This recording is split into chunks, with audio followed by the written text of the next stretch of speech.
বামুণপাকাত জুবিন গাৰ্গলৈ ৰাজহুৱা শ্ৰদ্ধাঞ্জলি। বৰপেটা জিলা বামুণপাকা আদৰ্শ ক্লাবৰ উদ্যোগত মৰমৰ শিল্পী জুবিন গাৰ্গলৈ ৰাজহুৱা শ্ৰদ্ধাঞ্জলি জ্ঞাপন কৰা হয়। গাঁওখনৰ পদূলি মুখত বন্তি প্ৰজ্বলন কৰি স্থানীয় ৰাইজে শিল্পীগৰাকীক আন্তৰিক শ্ৰদ্ধাঞ্জলি অৰ্পণ কৰে। এই শ্ৰদ্ধাঞ্জলি অনুষ্ঠানটিত আবাল বৃদ্ধা বনিতা সকলো শ্ৰেণীৰ লোকে অংশগ্ৰহণ কৰে আৰু শিল্পীগৰাকীৰ অকাল মৃত্যুত গভীৰ শোক প্ৰকাশ কৰে। গাঁওখনত এক আৱেগঘন পৰিৱেশ সৃষ্টি হয়।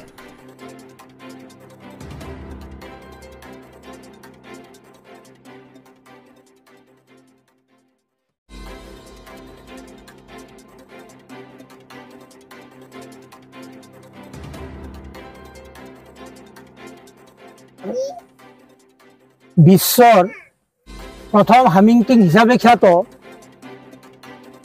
আমাৰ মৰমৰ হিয়াৰ আমঠু শ্ৰদ্ধাৰ জুবিন গাৰ্গ দেৱৰ আজি শেষকৃত্য সম্পন্ন হয়।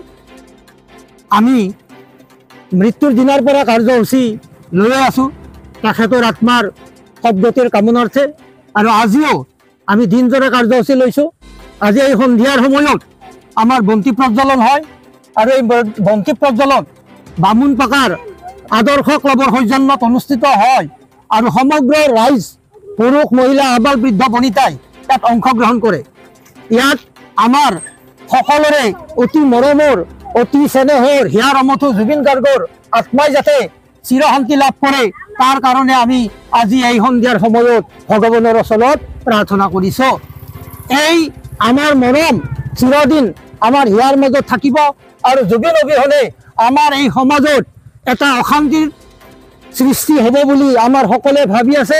কিন্তু তেখেতৰ যি গানৰ মাধ্যম, এই গানৰ মাধ্যমেৰে আমি তেখেতৰ জীৱৰ সন্ধান লাভ কৰিম আৰু সমাজত তেখেতক সদায় জীৱিত থকাৰ দৰে আমি অনুভৱ কৰিম। সমাজৰ ভৱিষ্যত উন্নয়নৰ কাৰণে আমি আগবাঢ়ি যাম। এয়া আমাৰ সকলোৰে মনোকাম্য আৰু আমাৰ সমাজৰ প্ৰতিজন নাগৰিকে ইয়াত সহযোগ কৰিছে। স্বাধীনভাৱে নিজ মনোবাঞ্ছা পূৰণৰ অৰ্থে দোকান বাৰ বন্ধ কৰিছে। ৰাইজৰ সম্পূৰ্ণ সহযোগ। এনেকুৱা এজন শিল্পী আমাৰ মাজৰ পৰা চিৰদিনৰ বাবে নোহোৱা হৈ যোৱাৰ বাবে আমি সদায় দুখিত। যি কি নহওক আমি সকলোৱে কামনা কৰিছোঁ যে তেখেতৰ আত্মাই যাতে চিৰশান্তি লাভ কৰে, আৰু এই আত্মাৰ সদ্গতিৰ কাৰণে আজি আমি সন্ধিয়া সময়ত বামুণপাকা আদৰ্শ ক্লাবে বন্তি প্ৰজ্বলন কৰিছোঁ। সৰ্থেবাৰীৰ পৰা নৱজিৎ নাথৰ ৰিপৰ্ট, অমৃত নিউজ 24/7। অমৃত প্ৰবাহ অসমীয়া সাপ্তাহিক কাকতৰ ডিজিটেল সংস্কৰণ অমৃত নিউজ, সত্যৰ সন্ধানত অমৃত নিউজ।